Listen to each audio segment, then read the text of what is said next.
Hi there. My name is Jonathan. In this video we will talk about what is disaster recovery planning.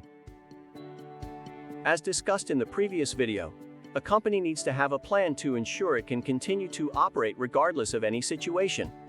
Business continuity planning looks holistically at the entire organization.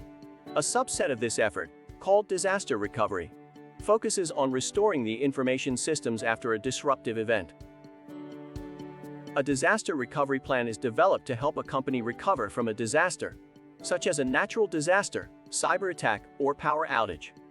It provides procedures for emergency response, extended backup operations, and post-disaster recovery when an organization suffers a loss of computer processing capability or resources and physical facilities.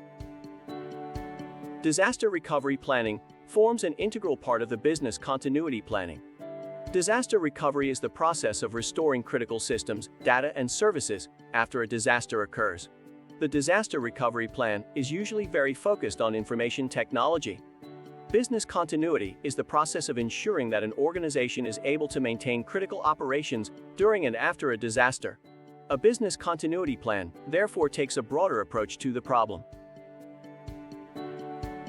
It is important to define certain metrics to determine the type of recovery solutions a company must put into place to recover from the disaster. Let's understand them one by one. Maximum tolerable downtime, or MTD, is the amount of time for which business process can be disrupted without causing significant harm to the organization's mission. MTD value represents the time after which an inability to recover significant operations will mean severe and perhaps irreparable damage to the organization's reputation or mission. The recovery time objective, or RTO, is the maximum time period within which a business process must be restored after a disaster to avoid unacceptable consequences. The RTO value is smaller than the MTD value. It represents a period of acceptable downtime for a company when it can still get back on its feet. The work recovery time, or WRT, is the remainder of the overall MTD value after the RTO has passed. RTO usually deals with getting the infrastructure and systems back up and running, and WRT deals with restoring data, testing processes, and then bring systems online for production purposes. The recovery point objective, or RPO, is the acceptable amount of data loss measured in time. This value represents the earliest point in time at which data must be recovered.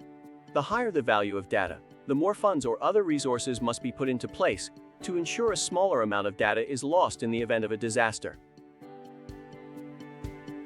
Take a look at this figure to understand the relationship between these metrics.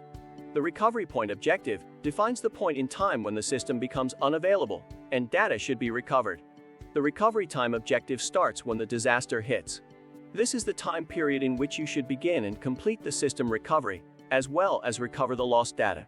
The work recovery time is the remainder of the maximum tolerable downtime, in which you test and verify data and systems for reliable operation. Let's review the following figure to understand how RPO relates to RTO. RPO states how far back in time the data recovery should start from, whereas RTO relates to how long it will take to restore the system and recover the lost data. The organization's business continuity plan must integrate the disaster recovery plan. Having a well-defined disaster recovery plan enables the organization to employ appropriate measures in place to deal with a disastrous situation. If you like this video, please hit like and share this video on social media. Don't forget to subscribe to our YouTube channel to receive more videos like this one. Join our online community of students learning useful cybersecurity skills if you haven't already. To register for a free account right away, go to our website. Happy learning and see you soon.